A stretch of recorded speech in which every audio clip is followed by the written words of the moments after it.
This is one of the last episodes Roddenberry really presided over, and not in a good way. I don't mean anything against him or the episode. Rather, what I mean is that this is when his health was really starting to nosedive. He showed up because this was a Majel Barrett episode, and he wanted to be with his wife, obviously. But from this point, I mean, I already talked about how Roddenberry was kicked upstairs in terms of production of the show. From this point on, he had less and less of presence because his health was really starting to deteriorate, and unfortunately would never actually recover. Apparently Colin Powell actually came on the set for this episode as well, who at the time was the chairman of the Joint Chiefs of Staff, which is interesting. This was because they actually wanted to do basically a pseudo-knighting ceremony, where Will Wheaton was actually given the flags that Roddenberry himself had earned back in the Navy, or Air Force, I forget which, please forgive me. It's one of the two. This is also commensurate with the whole idea of Wesley finally becoming a full ensign rather than an acting ensign. And, well, I'll comment on that more in a bit, but all I want to say is that I don't like this episode, except for the Wesley parts. And that's the second time I've had to say that in the course of doing these ruminations. In fact, if I'm being completely blunt, if not for two things, well, honestly, this episode would probably be lamentation territory for me, because I just don't enjoy it.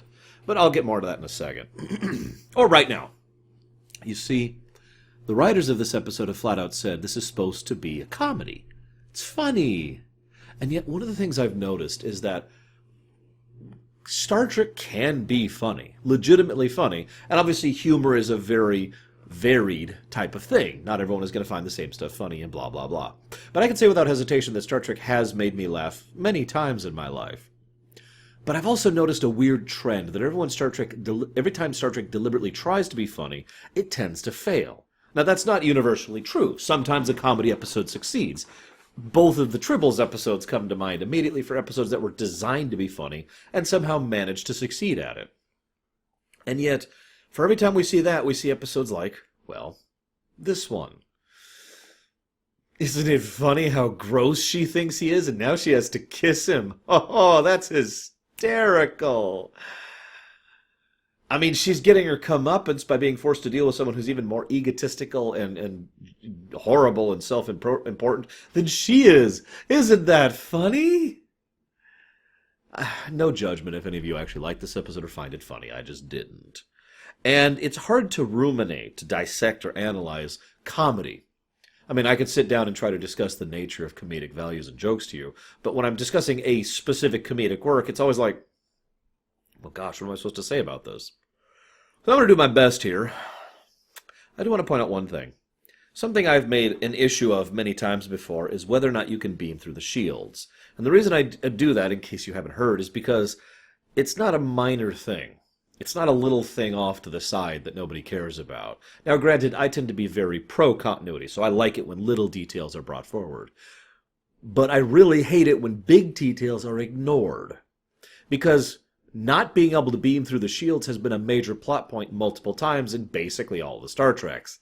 And at the same time, there have been many times where the solution of the day was to beam through the shields, because they just suddenly could. Now, the answer for this is just writing inconsistency. That really is. There's no reason to try and argue around this in any other manner. It is just writing inconsistency. But one of the other weird little things that always has bothered me a little bit is whether or not Betazoids can read Ferengi. As of this point, right now, with this Ferengi episode, we're actually half and half, because sometimes they can and sometimes they can't. Sometimes within a single episode they flip-flop on that one. In this one they can't, again. Now, I believe they do finally codify that by the time DS9 rolls around, and it's finally the, no, really, they can't read them. But it's just kind of like, really? They even make a big point about it right at the beginning. Anyways, so then they play 3D chess. How many of you are aware of the fact that 3D chess is a real thing with real rules? How many of you are aware that there's actually multiple different rule sets, most of which were fan-created over the years, for how 3D chess actually works? How many of you have played any of those? Unfortunately or not, I got to raise my hand to all three of those, but it's been a really long time. I've actually been thinking about picking up like a 3D chess thing sometime for a board game night or something, seeing if we have something like that. I just think that'd be kind of a cool thing. Anyways, so Loxana is arrogant, overbearing, and loud and obnoxious. And isn't that funny?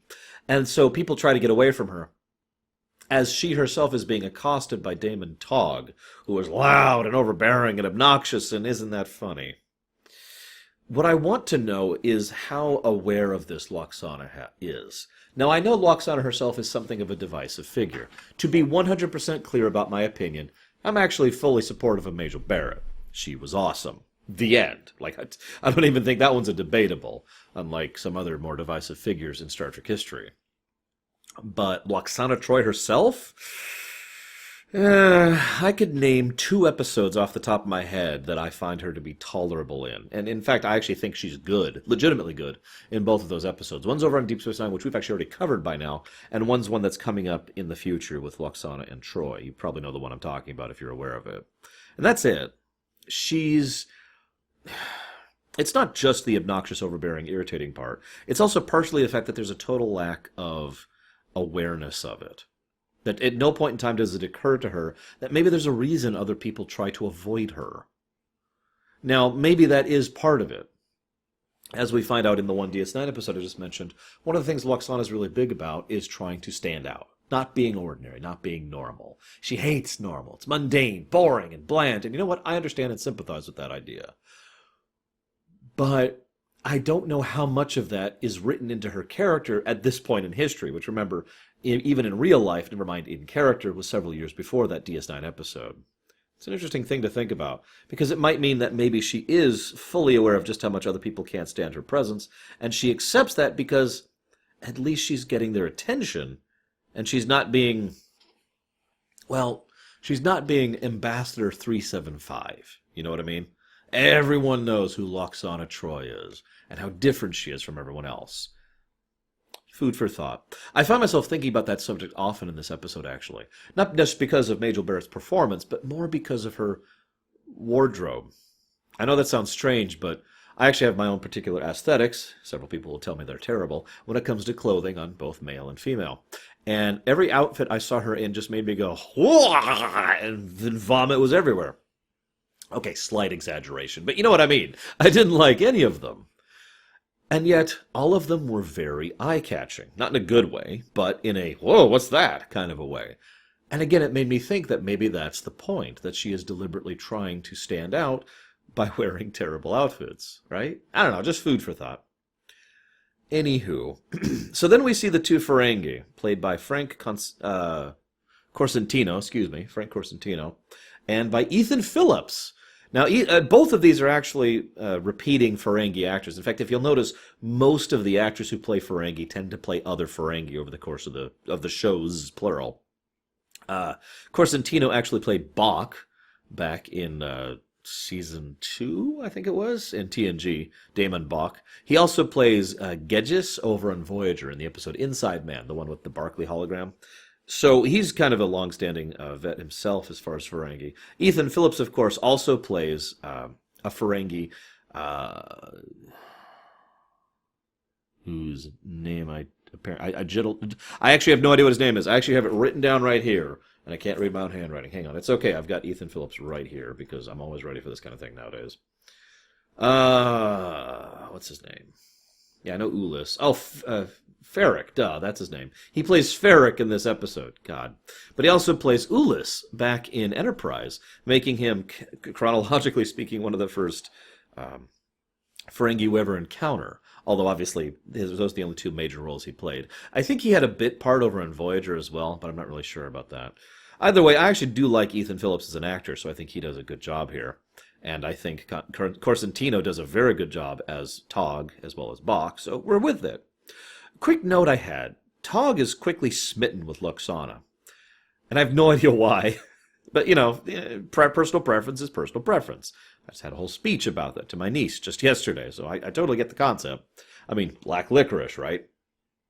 But I noticed that there's a weird trend across most of Star Trek in Ferengi enjoying or seeking after women who are very strong-willed and very opposed to the Ferengi. Have you ever noticed that? Like, that is a recurring thing across most of TNG and all of Deep Space Nine. And I find myself wondering if that's like a species-wide thing, that they're so used to the severe level of submissiveness of Ferengi females that there's something appealing about alien females and the fact that they are the exact opposite of such submissiveness. Just food for thought, just something that I was curious about. So then there's this really brief scene where Loxana and Troi argue. Loxana and Troi. It's a weird way to say that, isn't it? Loxana Troi and Deanna Troi argue. I have nothing to say about that scene. You should go out and have children and make me a grandmother. It's a cliche for a reason, and unfortunately, I just don't think it was presented that well, excuse me. And I say that, it makes me feel bad to say that, because both of those actors on screen are decent actors. We've seen Majel Barrett do decent acting, and we know Marina Sirtis can do decent acting, and both of them are just clicheing at each other. So it's like, all right. I wonder if that was supposed to be a comedy scene, because if it was, I completely missed it. Then we cut forward a little bit. And there's this bit where Riker and Troi are on the planet, and they actually kiss for a second. Now that actually, I thought, as weird as this is going to sound, was a nice little touch. Because it wasn't a deep, passionate, lustful kiss. There was something more tender and emotional about it. And I think that's one of the reasons why the Troi-Riker shippers were so strong for so long, is because not only did both actors have great chemistry together, because, Marina Sirtis is awesome, and Jonathan Frakes is awesome, but because of the fact that it was always implied that the connection between the two wasn't just, well, you're hot, but that the two actually really had a deep, firm bond of connection between each other, right? I mean, they made a whole book about it. Some of you know which one I'm talking about. Imzadi, for those of you who don't. The Imzadi book, which is an okay book. But anyways, I really get that impression, and a lot of their interactions for that brief scene kind of help to emphasize that connection between the two. It's definitely dipping into romantic territory, but you can tell the two are very strong friends, regardless of romantic connections. I'm reminded of the scene earlier in TNG already, that we've already seen at this point in time, where he was thinking about leaving, and she was very upset about this possibility, and the two were hugging, and there was tears. It was a good scene. Then Loxana shows up and ruins everything, as is her purview. And then Tog shows up and kidnaps an official Federation ambassador from Betazoid, a commander of a starship in the current military, maybe or maybe not military, and a lieutenant commander in the same military that may or may not be a military. How stupid is this guy? I know, comedy. I'm supposed to just let it go, but this is basically at the point of parody.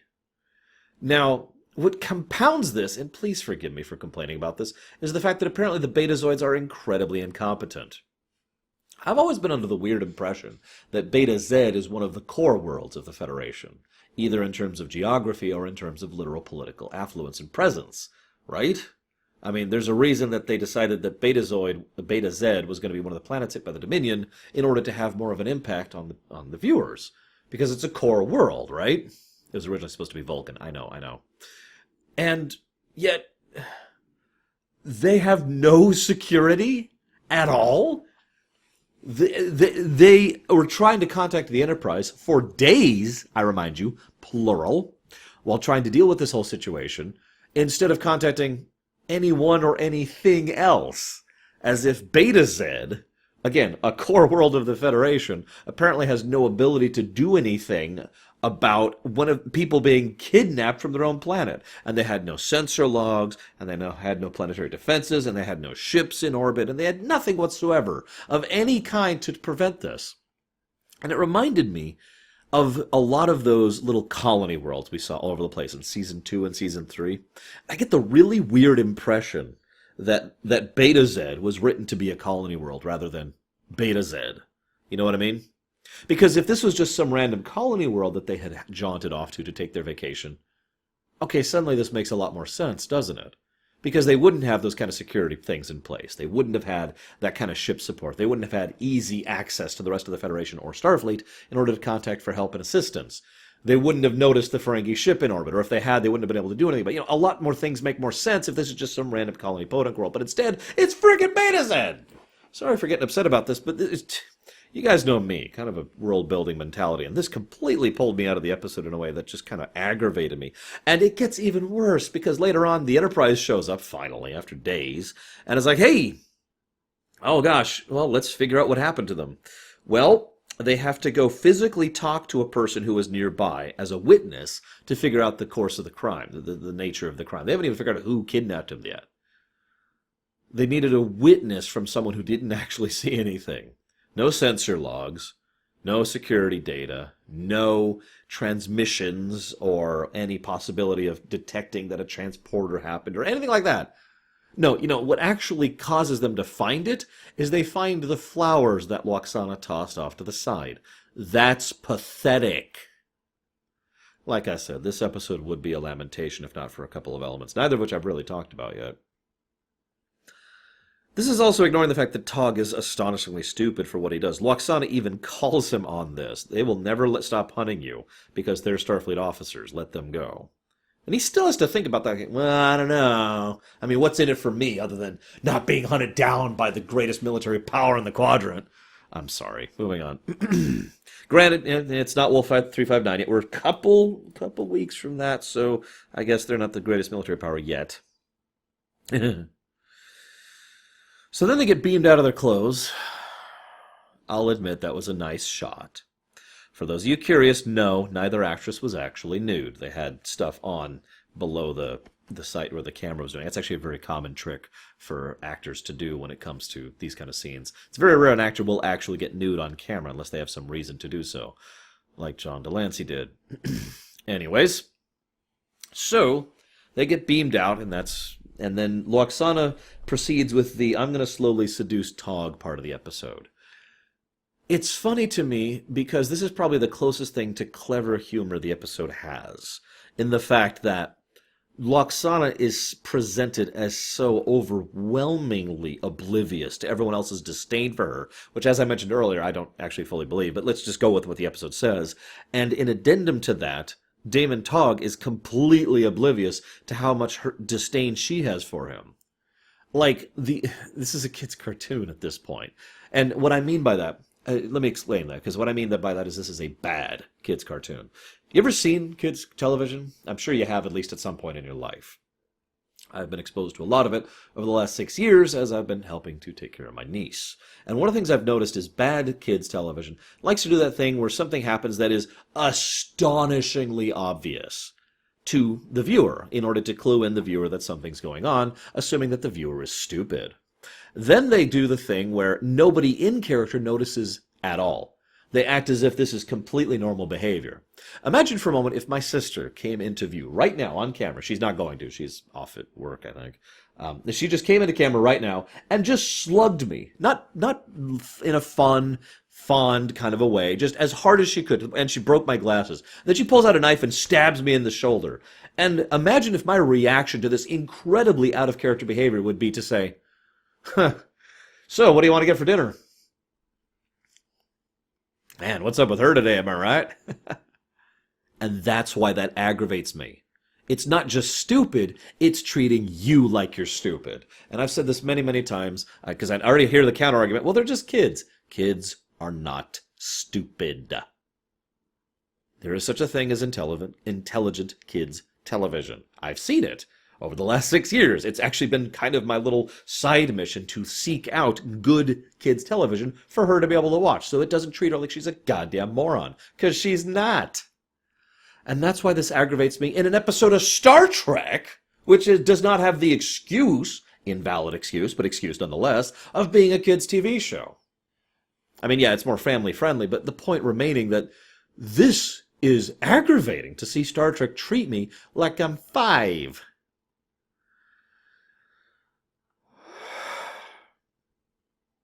So, let's now talk about something that this episode did do, which had a lasting impact on Star Trek as a whole. And I'm not kidding. I'm not actually making this up. This is the introduction of Umox to Star Trek, right here in this crap episode. All of a sudden, the lobes of the Ferengi. Actually, that's not quite true. In some of the documents that Gene had back as far as season one, there was a whole thing about the lobes being a thing. But this is the first time it actually enters the show. The lobes are an erogenous zone, and they call it umox. And I kind of wish that had never been added to Star Trek, to just be as completely blunt about it as I possibly can be. Because, in my blunt opinion, while it's an interesting little thing, and I mean that sincerely, it's nice to flesh out creatures and culture and societies, I don't think it has ever been used well, ever, in the history of Star Trek. Please feel free to disagree with me on this. Maybe I'm just not thinking of something off the top of my head because I'm aggravated at this episode. But like, if you're going to introduce a cultural point, like a biological cultural point like that, do something with it other than just having it as a weak spot for Ferengi, right? Anyways. So that's one. So we find out about Umox. That's wonderful. And then there's the really awkward kiss. And then there's just this weird moment where the episode just like pauses for a second for Picard to gush about how awesome this nebula is. It's just this one scene. It comes out of nowhere, and it goes nowhere. It's all of a sudden as if you're on the middle of, I don't know, analogy. You're in the middle of an analogy, and all of a sudden the analogy just stops, and you look out, and someone grabs your head and forces you to look over and says, Did you see those trees? Those trees are really pretty. And then you go back to the analogy. I was thinking like a roller coaster. I don't know. Oh, my God. In the interest of trying to be positive about this episode, there is one thing that I actually liked about this episode. And I know this is going to sound so strange, but it's the interactions between Jonathan Frakes and Nybor, I believe is his name. It's the chess-playing Ferengi. I know that sounds so stupid, but in total sincerity, he has better chemistry with that random Ferengi whose name I don't even remember. I don't think they say it in the episode, than Loxana does with Tog, and that's most of the effort of the episode is on those two interacting. What? And the way the way Riker just completely plays him. Starts playing chess with him, and then, convinces him to let him out, and then just... the whole thing, I'll admit, it got a legitimate laugh out of me. So it's one of the only good things about this whole episode. One of three good things. I'm sorry, I just realized there's actually three good things in this episode that saved it from lamentation status. Anywho, I do actually like that the Ferengi let him out just to preserve gaming pride. I know that sounds like a stupid thing to say, but as I've mentioned before, gaming pride is actually one of my own character flaws that I've been trying to fight against for most of my life.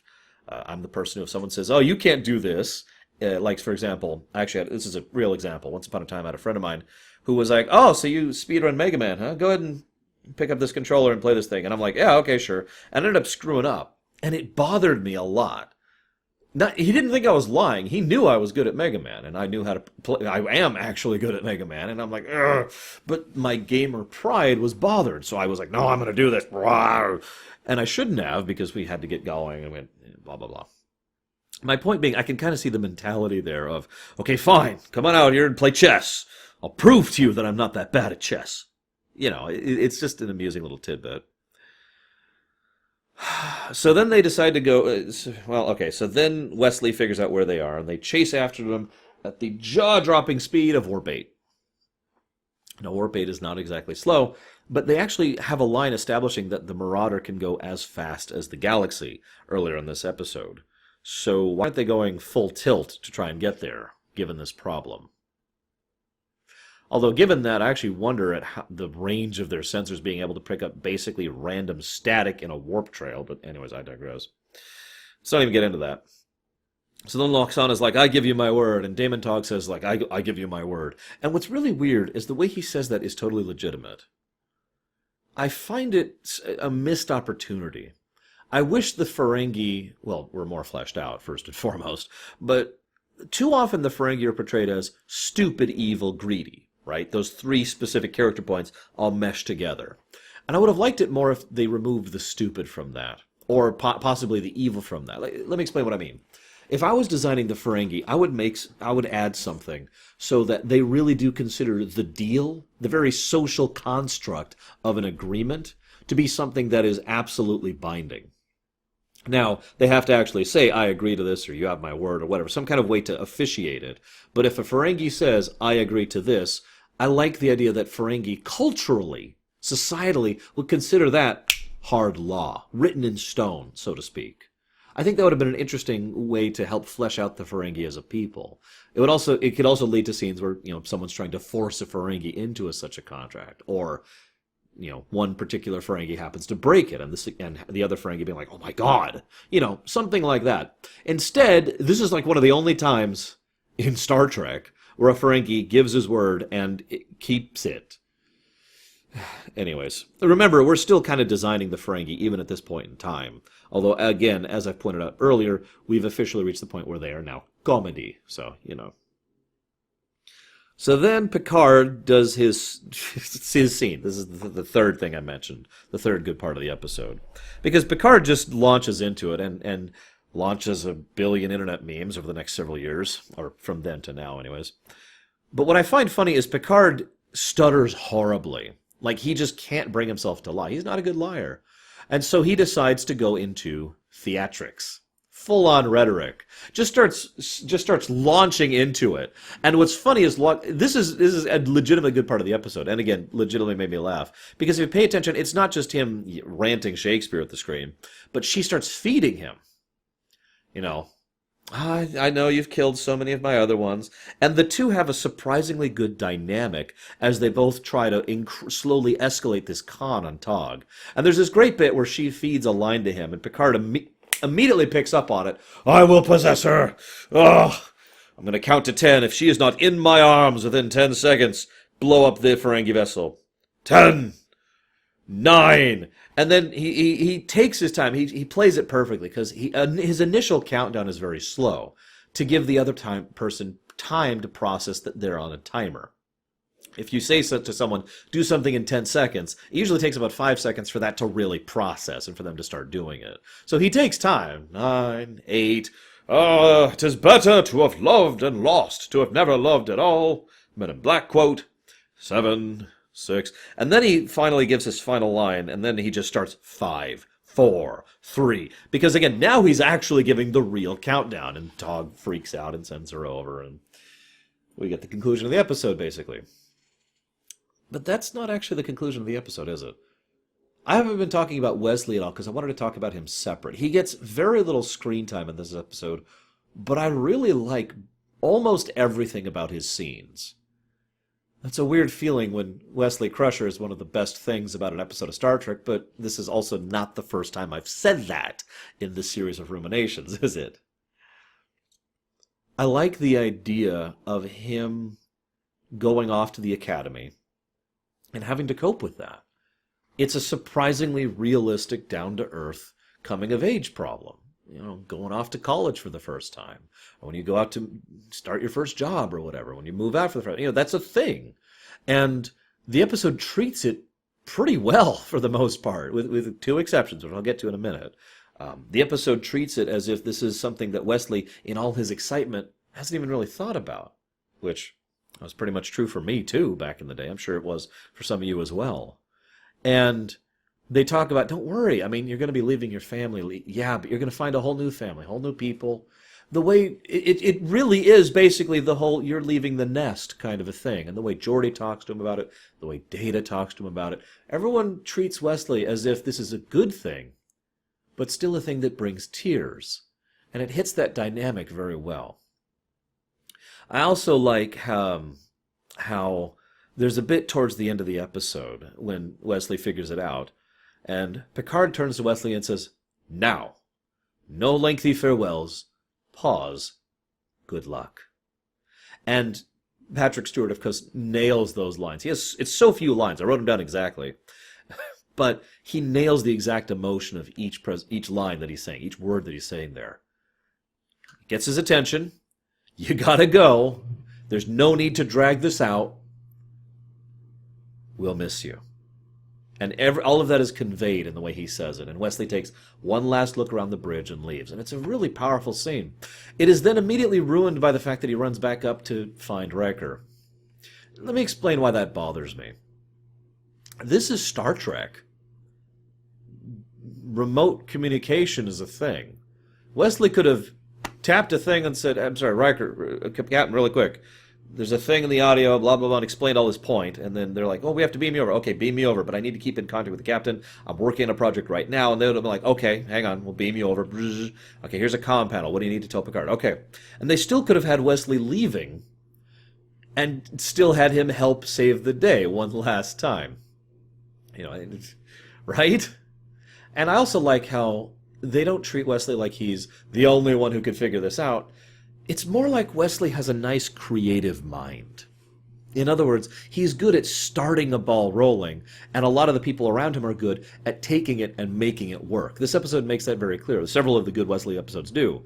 Even right at the beginning where they say, you know, I'd like to take all the credit, but Wes was the one who posited the original idea for this new circuitry thing, right? Everyone else made it and made it work, but Wes was the inventor, the idea person. And I like that because not only does it bring Wesley down a bit from the kid who saves the ship by himself, but it also makes it so that he's part of a team, which has been part of Wesley's character growth for most of the show at this point, especially starting in season 2, actually making Wesley part of a unit rather than someone who is, well, frankly, a bit socially maladjusted and kind of stuck on his own, right? So, that leads me to the other trip up. Everyone treats it as though the fact that he didn't get on this ship to go over, keeping in mind that the entire process of them leaving, capturing the Ferengi, and then coming back takes minutes in universe. For some reason, those minutes mean he can never, like, he has to wait another year for applying to the Academy. Now, I've already complained about this, and I've seen several interesting comments from you guys helping to elaborate on this, but the whole extremely restrictive thing to get into the Academy is stupid. And the way the episodes constantly portray it is also stupid. But what I find most interesting is not the Academy thing itself, but the choice to not have Wesley leave for the Academy. I know that sounds like a weird thing. I've already pointed this out, but I feel it was a huge misstep for TNG to keep the camera always focused on the Enterprise. I've actually already talked about that, my idea that Riker could have actually left the ship over in the Icarus Factor and been relevant and had his own story on the side as episodes go on, and then be brought back for Best of Both Worlds. I still think that would be the right decision. Having Wesley back in the Academy also opens up new story ideas, new potential, new possibilities, new perspective, a way to show viewers a side of Starfleet that frankly isn't really shown all that often, at least not at this point in history. Later on we'll see more of Starfleet Academy, and indeed they even do this exact thing when Wesley finally does go to the Academy, at least for one episode, the first duty, I believe. But for some reason they just, no, reset button. But that being said, I do really like the scene where he gets the promotion. I already mentioned the whole, Roddenberry giving him the wings. I wonder if Wheaton still has those wings. And I also mentioned the idea of, Colin Powell showing up and making this a big deal. But I just want to say, I think the uniform suits him. I really do. I think that was a good move and a good moment. It would have been nicer if that had happened and then he went to the Academy. Something like that. I don't know. Maybe a moment later, or maybe even earlier than this. I don't know, something. But all I know is that this episode was not good overall. Barely saved from lamentation status. I hope you've enjoyed my rantings about this. I'll see you guys next time.